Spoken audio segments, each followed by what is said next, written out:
तब तो भारतीय जनता पार्टी पूरे देश में कभी चुनाव नहीं लड़ सकती।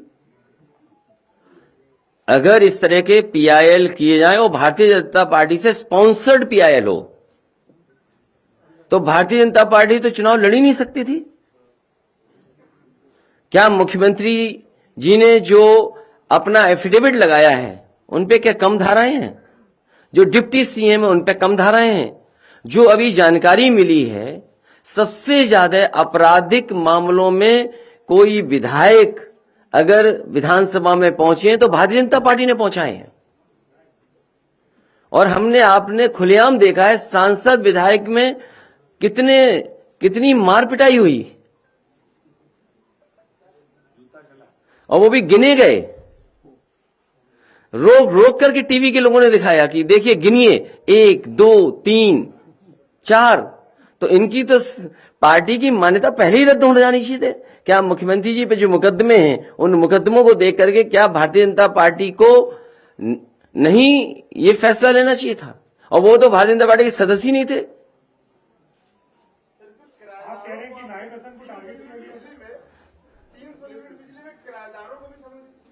नहीं, जिनके पास बिजली का कनेक्शन है, ये बात कनेक्शन की हो रही है, घर पे किराए पे रह रहे उसकी बात नहीं हो रही है। तो अगर आप किराए पे भी रह रहे हैं और बिजली का कनेक्शन है, मैं आपसे कहना चाहता हूं ये बिजली का कनेक्शन अगर आपके नाम पर है, जिस बिल को आप भरते हैं बिल के ऊपर जो नाम है वो आप नाम इस फॉर्म में जमा कराइए। कल से समाजवादी पार्टी इस अभियान को शुरू कर रही है।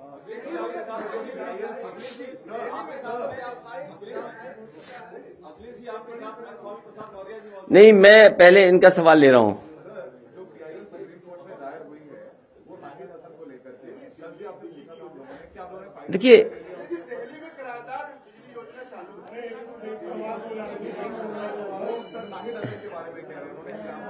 देखिए जो समाजवादी पार्टी के ऊपर कई लोगों पर झूठे मुकदमे हैं और इतने झूठे मुकदमे हैं जिसकी आप कल्पना नहीं कर सकते। हमारी पार्टी के कई नेताओं पर, पार्टी के वरिष्ठ नेताओं पर लगातार भारतीय जनता पार्टी की सरकार में झूठे मुकदमे लगाए गए। मैंने कई बार प्रेस कॉन्फ्रेंस में इसका उदाहरण दिया कि एक जिला अधिकारी जो रामपुर के थे, वो आउट ऑफ स्टेट से आए थे, उन्हें अपना एक्सटेंशन चाहिए था। उन्होंने सरकार की पूरी मन मर्जी के साथ काम किया और न जाने कितने मुकदमे लगाए रामपुर में। एक आईपीएस एक दूसरे आईपीएस पर आरोप थे और इस बात का आरोप था, ये कोई पॉलिटिकल पार्टी का आरोप नहीं था। एक आईपीएस दूसरे आईपीएस पे आरोप लगा रहा था कि पैसे से पोस्टिंग हो रही है, पैसे से ट्रांसफर हुआ है। उस आईपीएस की जांच खत्म करने के लिए रामपुर भेजा गया। समाजवादी पार्टी पे पिछले 5 साल में सबसे ज्यादा झूठे मुकदमे अगर किसी ने लगाए तो भारतीय जनता पार्टी ने लगाए और उसी कड़ी में नाहिद हसन भी आते हैं। अखिलेश जी, आपके साथ में आज प्रसाद मौर्य साथ में ये अब्दुल्ला आजम मौजूद है। अब्दुल्ला आजम की मौजूदगी यहाँ पर किस बात का संदेश देती है? इसका मैसेज क्या है? पॉलिटिकल मैसेज इसका आपको क्या लग रहा है? समाजवादी पार्टी के सभी नेता सदस्य यहां बैठे हैं। हमारे बाईं तरफ अब्दुल्ला है और उनके बाईं तरफ वो हैं जो यूथ नया हमें समर्थन दे रहे हैं। पर अभी ये जेल से रिहा होकर के आए हैं, काफी दिन जेल में रहना पड़ा, तो उसके बारे में कुछ आप कहेंगे? क्या कोई अन्याय? ये लड़ाई लगातार लड़नी पड़ेगी। इनको फंसाने में कांग्रेस बीजेपी दोनों एक थे। कांग्रेस भी थी। आप जानकारी कर लीजिए। इसलिए मैं चाहूंगा कि अगर बिजली पर रहेंगे तो ज्यादा आप जनता की मदद कर सकेंगे और मदद कर पाएंगे, क्योंकि मुझे लगता है कुछ साथी ऐसे हैं वो भी बिजली के कारखाने का नाम नहीं रटे हैं अभी तक। बताइए।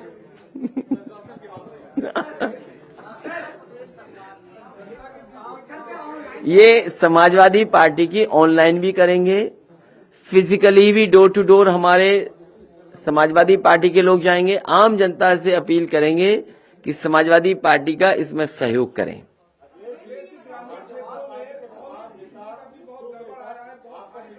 इसीलिए मैंने कहा कि ग्रामीण क्षेत्र में जिनके पास कनेक्शन है, बिजली नहीं आई, लेकिन पता नहीं मीटर की रफ्तार क्या थी। और अगर अभी, और हाँ, ये बहुत अच्छी जानकारी दी इन्होंने, सरकार ने पिछले कुछ महीनों से बिजली का बिल नहीं भेजा है लोगों को। और बिल इसलिए नहीं भेजा है कि सरकार को ये पता है कि बिजली के बिल बड़े बड़े पैमाने पर लोगों के जाने हैं। जिन्होंने बिजली नहीं ली, जलाई नहीं, मीटर नहीं चले, उन पे हजारों के बिल आ रहे हैं। सरकार ने जानबूझ करके बिजली के बिल नहीं भेजे, क्योंकि बिजली का बिल भेज दिया तो जनता ऐसा करंट मारेगी, इनको इतना करंट लगेगा कि इनकी जमानतें जब्त हो जाएंगी। पहले हमारा कार्यक्रम ये चल रहा है 300 यूनिट का फ्री, और बिजली का उत्पादन उत्तर प्रदेश में कैसे बढ़े।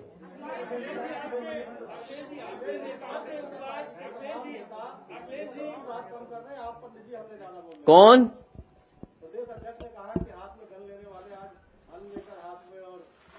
कौन कह रहा है? उनका जवाब हमारे प्रदेश के अध्यक्ष देंगे। जो प्रदेश अध्यक्ष हैं उनका जवाब देंगे।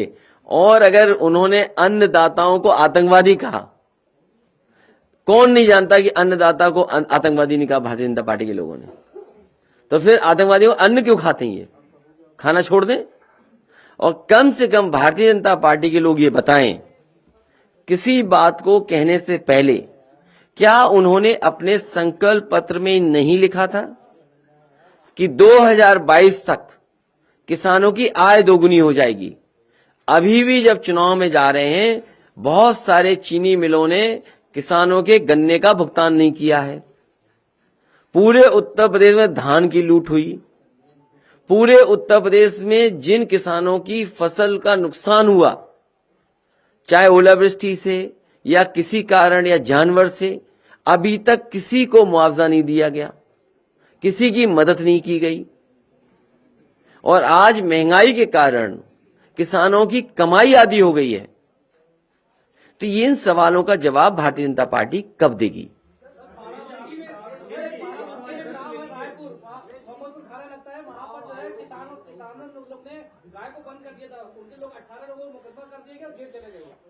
बड़े पैमाने पर उत्तर प्रदेश की गाय मां भूखी हैं।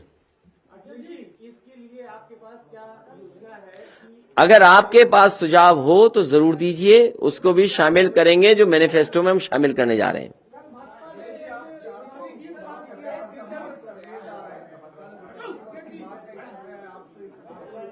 रिपब्लिक का सर्वे आया है तो इंटू 2 कर दो, तो कितनी हो गई सीटें बताओ? नहीं, अगर इंटू 2 किया, कितनी दी हमारी? तो लगता है इंटू 3 करना पड़ेगा। और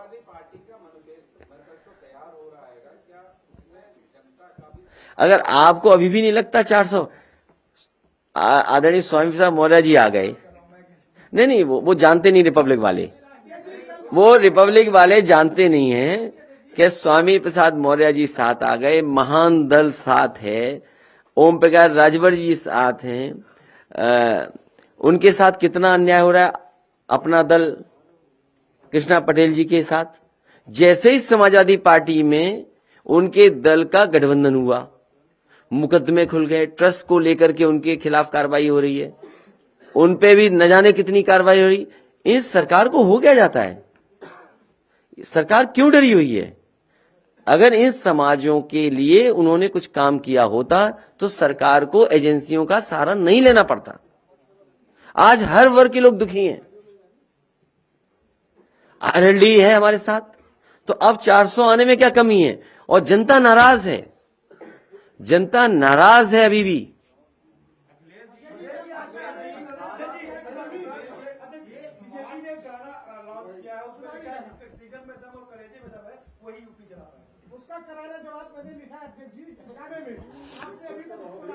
लाइए, अभी लॉन्च कर देंगे, लाइए। अच्छा, मेरे प्रेस के साथियों से निवेदन है, ये हर प्रेस कॉन्फ्रेंस चाहते हैं इनका गाना लॉन्च हो जाए, इसलिए मैंने सुना नहीं है, मैंने देखा नहीं है, लेकिन अगर कोई आपको नाराजगी होगी तो इनसे हो। बनो तो 4.5 साल के काले कारनामों को उजागर किया। अभी नहीं, लास्ट में, अभी नहीं। ये जो गाने बन रहे हैं,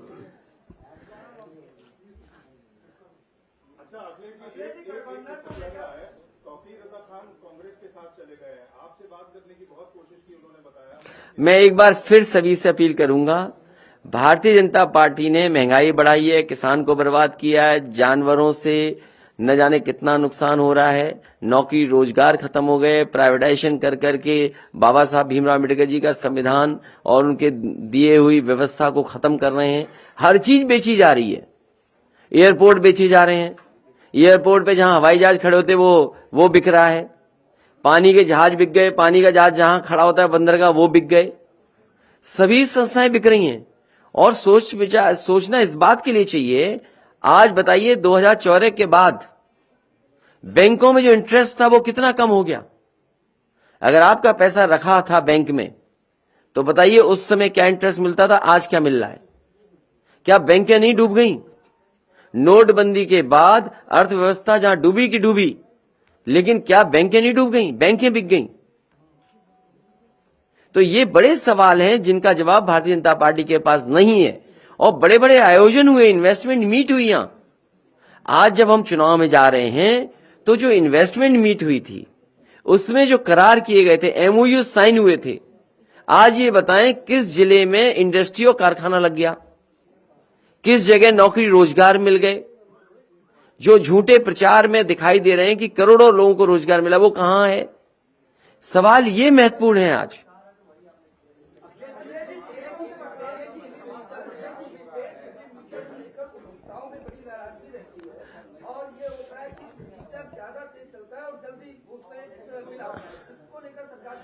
जो मीटर्स आए, मीटर्स की शिकायतें थी, मीटर्स वो होने चाहिए जो रेगुलेटर्स या रेगुलेशन अथॉरिटी है जो अप्रूव करे।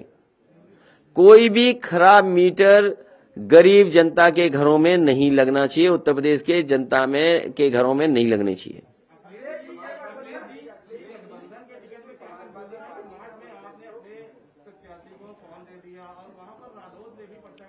वो कुछ कंफ्यूजन था, वो कंफ्यूजन दूर हो जाएगा। नहीं, वो कंफ्यूजन किसी कारण था जो आपने पिछले से पिछले प्रेस कॉन्फ्रेंस में सुना था, शायद आप भूल गए होंगे, उसी की वजह से ये हुआ।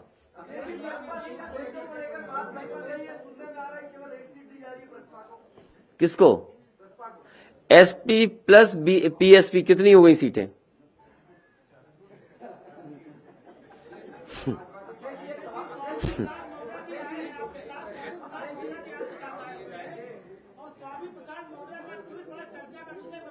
क्या ट्वीट है? उन्होंने कहा हम जिसके साथ जाते हैं वनवास हो जाता है, तो कितने साल का वनवास करेंगे वो?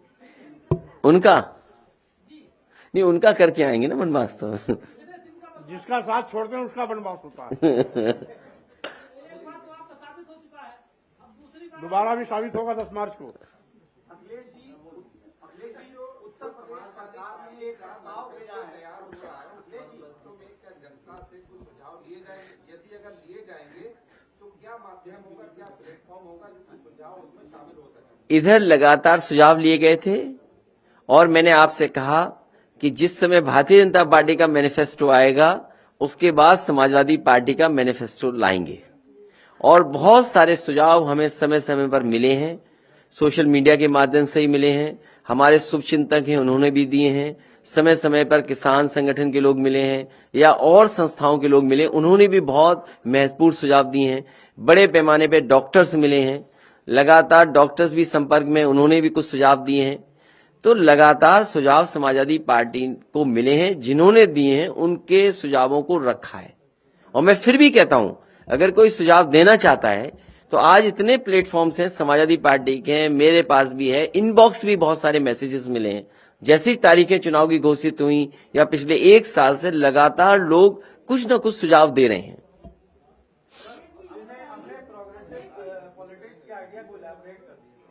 नहीं, प्रोग्रेसिव में यही है कि समाजवादी सिद्धांत लागू हो, भेदभाव खत्म हो, जाति के आधार पर फैसले नहीं हो, कानून व्यवस्था बेहतर हो, डेवलपमेंट में इंफ्रास्ट्रक्चर बेहतर हो, सोशल स्कीम्स पहुंचे लोगों तक, रोटी कपड़ा मकान जो बेसिक चीजें हैं कम से कम वो लोगों को मिले। और समाजवादी पार्टी प्रोग्रेसिव काम इसलिए करती है, आपके सामने एग्जाम्पल है। लखनऊ में आप देखिए वर्ल्ड क्लास मेट्रो है कि नहीं है, उसी तरह की metro Noida to Greater Noida world class है कि नहीं है। आप आगरा की वर्ल्ड क्लास मेट्रो बन रही कि नहीं बन रही, कानपुर में वर्ल्ड क्लास मेट्रो दी कि नहीं दी। ये तमाम पॉलिटिकल पार्टीज के बड़े बड़े नेताओं ने कहा कि नदियां साफ हों। आज दुनिया में बहस इस बात की होती कि नदियां कैसे साफ हों, पानी कैसे साफ मिले। तो एग्जाम्पलरी वर्क किया समाजवादी पार्टी ने, जो गोमती को साफ करके दिखाया। 900 मीटर अगर जुड़ गई होती तो शहर में साफ गोमती बहती।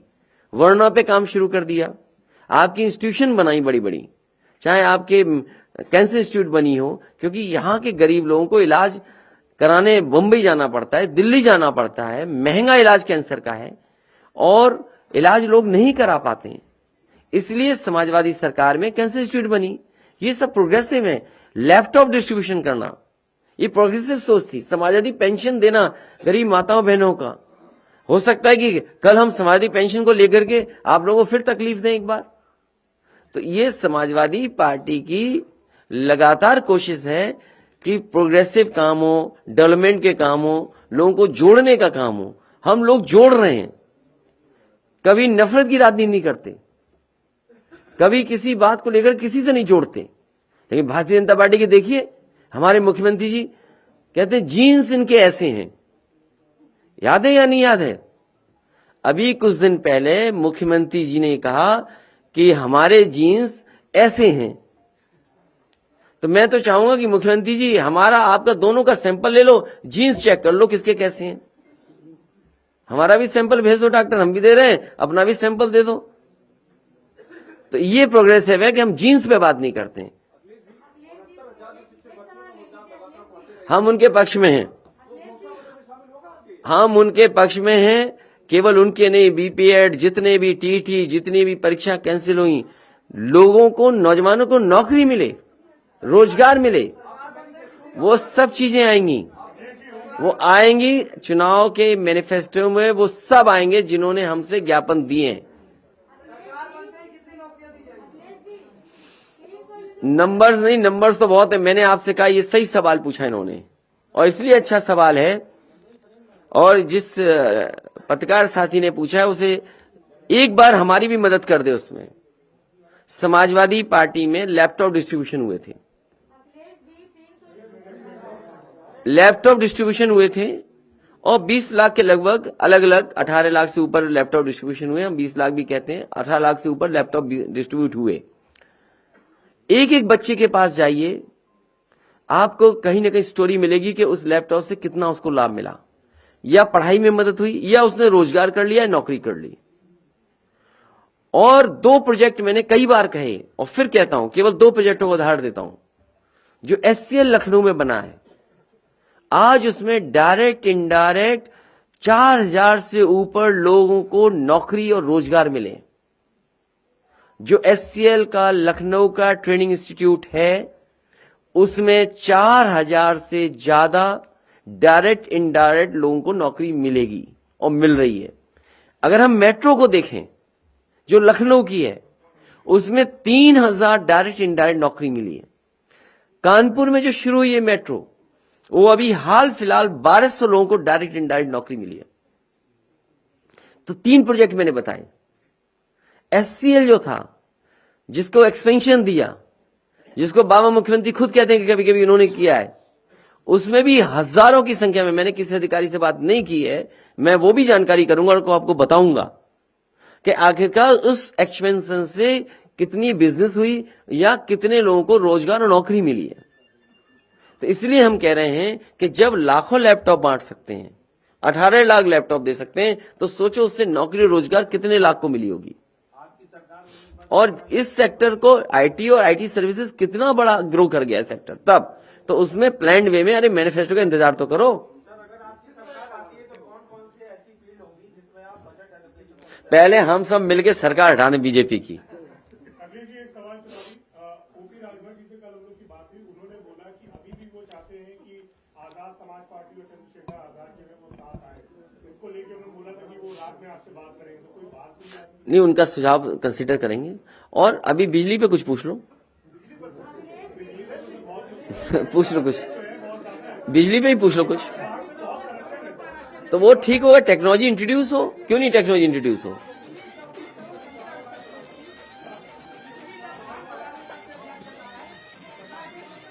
क्या चीज?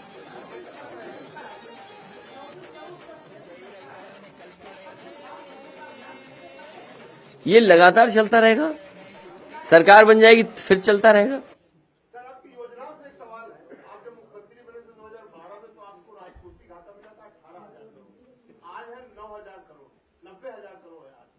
ये संसाधन कैसे कि एक विभाग का 90,000 पूरे बजट का? प्रदेश सरकार का राजकोषीय घाटा है। ये सवाल मुझसे न पूछो, ये सवाल 5 साल वालों से पूछो। नहीं, वो नहीं पूछे, अभी नहीं पूछे हमसे। हाँ, आप बाबा मुख्यमंत्री पूछिए कि क्या करते रहे 24 घंटे, क्या काम किया आपने कि जो इतना घाटे से इतना घाटा कर दिया? कितना घाटा बताया आपने? हमारे में तो 9,000 करोड़ का, 18,000 करोड़ का था, आज कितना? मैं ऐसे पत्रकार साथी का धन्यवाद दूंगा जिन्होंने भारतीय जनता पार्टी की आंख खोल दी। 18,000 करोड़ था जब समाजवादी सरकार थी उस समय वित्तीय घाटा, और अब 5 गुना कर दिया। तो ये बाबा मुख्यमंत्री डबल इंजन की सरकार क्या कर रही थी? उत्तर प्रदेश का खजाना क्यों बर्बाद कर दिया? आप बचत छोड़ के गए थे 28,000 करोड़, इनकी बचत 23,000 करोड़। तो अच्छी बात है, 5,000 करोड़ फिर उसमें चला गया। ये हम पे छोड़ो, कैसे लाएंगे? पहले सरकार बनाइए, उसके बाद करेंगे। अगर सब गणित अभी बता दें फिर कैसे कामयाब होंगे?